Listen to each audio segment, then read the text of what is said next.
Now, while we're here, one other thing about this, because of the magic of e. So e to the RT dt, okay? The r is going to come down, but not the t. So the first derivative of this is a e to the RT. Well, that makes life really simple, right? That's an easy derivative to find. That's the interest rate. Yeah? So let's think about this. Derivative is rate of change. So here's my total. Well, how much does if I invest money at a certain interest rate, how fast does it change? Well, it changes by the interest rate. If the population is growing 2% a year, here's the population. How fast is it changing? 2% a year. Oh, this is like, yeah, this is good. Yes, we're having goodness here. Goodness. All of the days of the earth is goodness. Okay. You're so excited. Okay. So we know that a to the x times a to the y equals a to the x plus y. Okay? Yes? So what if I take the log of this, right? Instead of just saying that, I say log a to the x times a to the y is going to be x plus y. Oh my goodness. Goodness, oh my. There's like goodness of my. No? Okay. We're not as excited as we should be. No? Log of x to the n equals n log x. The log of 10 cubed equals 3 times log of x. Well, the log of 10 is 1 without the 3. Right? Log of 10 is log. No? Log of x over y equals log x minus log y. Log of x times y, again, equals log x plus log y. Now, if you're old, and I didn't put a picture of this in here, I should have put a picture of this in here. But in the old days, we used to do math on little things that look like this, that are called slide rules. Slide rules are physical representations of logarithms. And you're like, really? I did not need to know that. Yes, you did. Slide rules are doing logarithm math. Okay? If I want to multiply 1,000 times 1,000, that's 10 cubed times 10 cubed. I can say 3 plus 3 equals 6, and then the answer is 10 to the 6th, which is 1,000,000. So the slide rule, one blade has a 3 on it, the other blade has 3, but it's like 3 inches, kind of, and you get 6 inches, slide rules do math in logarithms. Okay? And if you were really old, like me, and you learned to do math when you were a kid with a slide rule, and you were jealous of your big sister because Dad bought her a really cool slide rule, and he got a free cheap slide rule, and he gave me the free cheap one and gave her the really cool one. We had to sit around with logarithm tables and do math homework with logarithms, and then we learned how to use our slide rule. And there was this one rich kid in class whose dad had bought him a calculator, and we were all jealous of him, right? It was like a 4-function calculator that cost like $300, and none of the rest of us had one. It was very sad. Okay? Okay, so let me talk about a couple things here. A couple things. Let's suppose we have a regression equation. Regression equation. Now, I forgot one thing. Natural log. Okay. ln. Is that exciting? Is the log base e.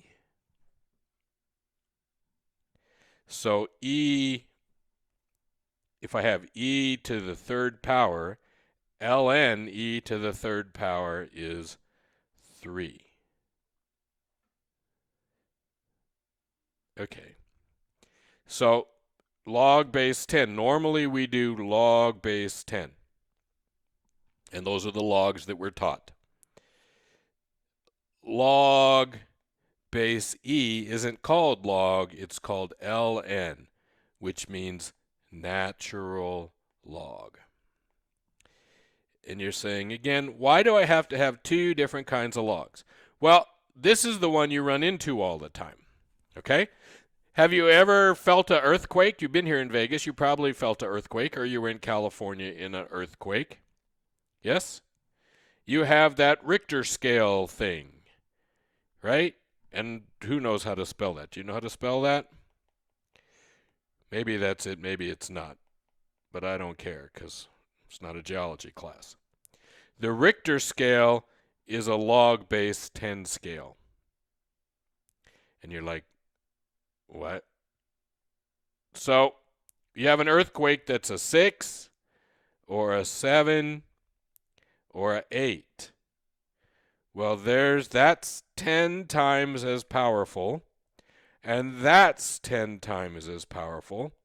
So an 8 is 100 times a 6. A 9 is 1,000 times a 6. Okay? So people say, oh, it's no big deal. It was a difference between a 7.5 and an 8. Well, that 8 compared to that 7.5 is more than twice as much energy in that earthquake. Right? Yeah. So most buildings in California are built to withstand an 8. And the reason is to get an 8 from a 7 to an 8, you have to make that building 10 times more earthquake worthy. To get from a 7 to 9, you have to make it 100 times more earthquake worthy. Okay? So this whole, it's a 7. Why is, a 6 we don't have much problem, but a 7 we have, all of a sudden we start getting into problems.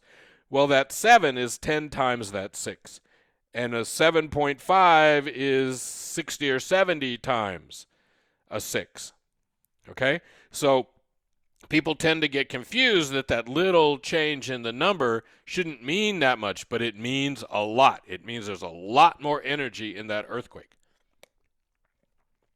Okay? No? All right. So back to this.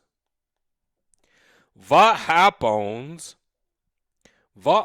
So what I might do, I have a regression and I'm trying to do something, but I'm doing it on earthquakes and my data look like that. If I take this and say y equals, a plus b ln x, the log of x, now I'm going to use a straight line. I'm going to turn this curvy into a straight line. And that's way better when I do a regression, is to have this straight line in there. Okay? Now, super deluxe trick. What happens if I do this?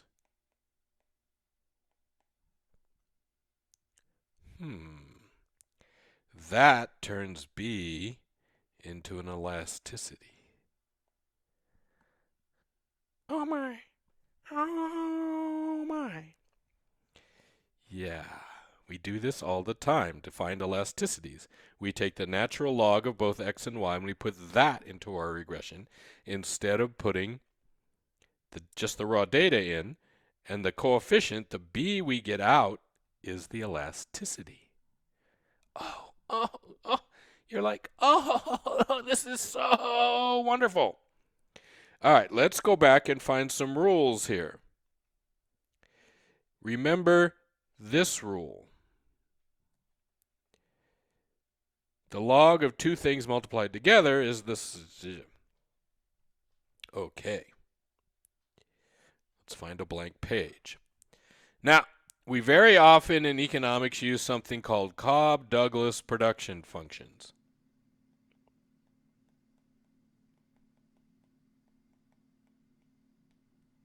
A Cobb-Douglas production function says y equals alpha capital to the beta labor to the 1 minus beta. Now you're like, really? What we doing here? The answer here is simple. This is a basic form of what we call a constant elasticity of substitution function. CES, production function. Cobb-Douglas is a form of a CES. Okay? What this says is that I have my capital and my labor, and I'm producing output. So this is my output, right? And my capital and my labor. If I increase capital on its own and don't increase labor any, beta is less than 1. I get more output, but not the increase. So if I increase my capital by 10%, my output is going to increase by less than 10%. I have diminishing marginal productivity of both capital and labor. If I increase labor and don't increase capital any,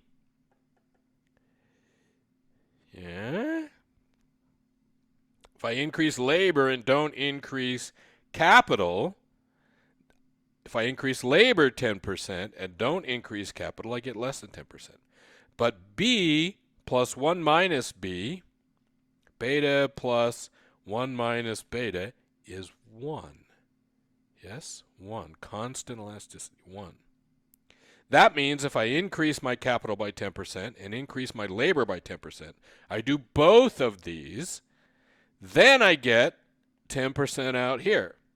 Constant returns to scale. And it's all because of logs and us understanding logs. Now,